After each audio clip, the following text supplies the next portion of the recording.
Nicola Sturgeon's relentless quest to drag Scotland out of the UK would leave the newly independent nation a dizzying £300 billion in the red, an economist has said.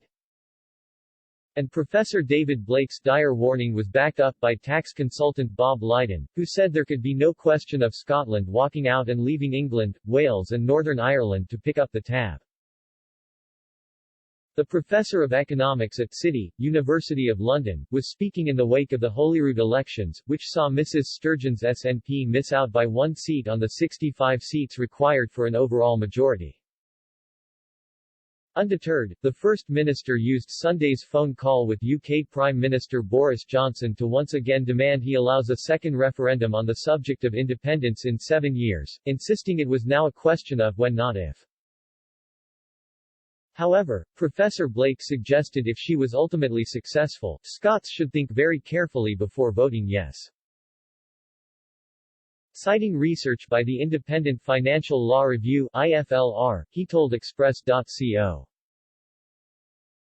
UK. The UK's gross government debt at the end of 2020 was £1,876.8 billion, while the UK's whole of government accounts indicate total balance sheet liabilities of £4.6 trn, given Scotland's population is 5.46 metres, which is 8.2% of the UK population of 66.8 metres. Scotland's share of this debt lies between £154 billion and £377 billion, with Professor Blake suggesting £300 billion was a reasonable estimate for the total it would end up owing.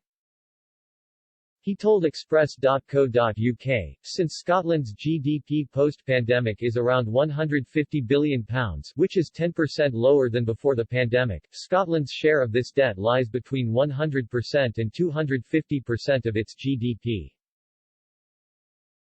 An independent Scotland would have to issue its own currency and then try to issue up to £377 billion worth of bonds on the international capital markets in that new currency.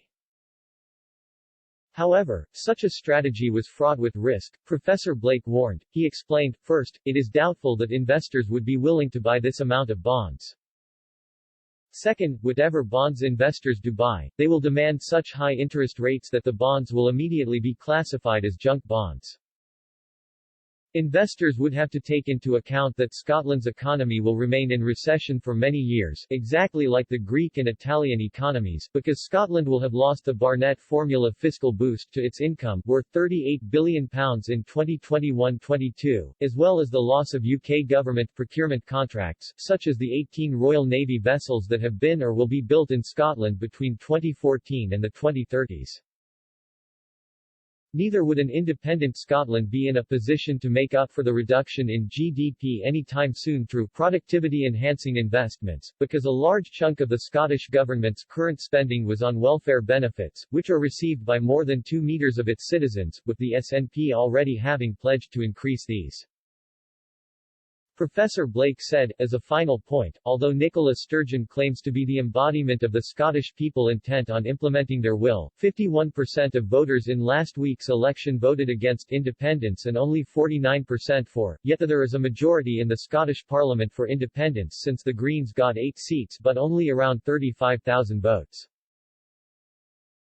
The Lib Dems got 188,000 votes, but only 4 seats. Sturgeon is planning to engineer a constitutional crisis which could end up as a political and economic catastrophe for both Scotland and the rest of the UK. Yet she has just 1,291,214 supporters out of a total UK population of 66.8 meters. Similarly, Mr. Lydon, founder of Lydon Consulting Services, told Express. Co.uk and independent Scotland would be in deep trouble with a debt of more than 100% of GDP. He added, this would be due to 3 factors. Firstly, falling GDP. Secondly, Scotland is contributing disproportionately to the buildup of UK debt, and has been since the oil and gas tax revenues nosedived, such that a per capita split in 5 or 10 years' time would be unfair to the rest of the UK. We should be tracking that buildup from now and making sure that their debt includes it. And thirdly, there is the debt taken on at the UK level to address the failure of the 2 big Scottish banks. As for how Mrs. Sturgeon might deal with the problem, Mr. Lydon cast his mind back to her predecessor as First Minister, Alex Salmond, who launched his own pro-independence ALBA party earlier this year. Mr. Lydon said, Salmond's threat to walk away and take none of the debt was a repeat of the SNP's bluff in 2014, laying claim to a sovereign wealth fund on a bogus basis, thereby preparing for a fallback where they said, okay then, we'll settle for walking away from the debt.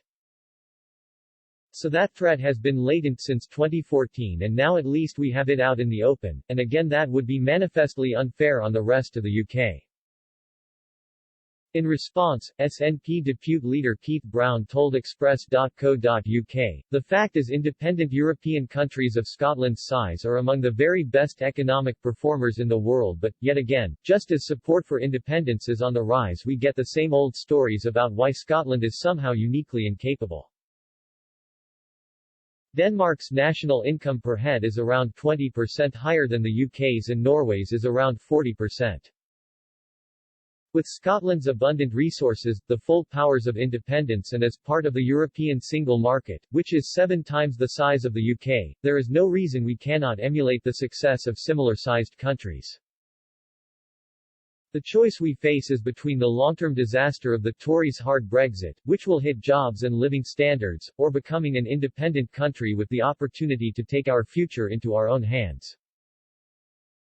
Quote,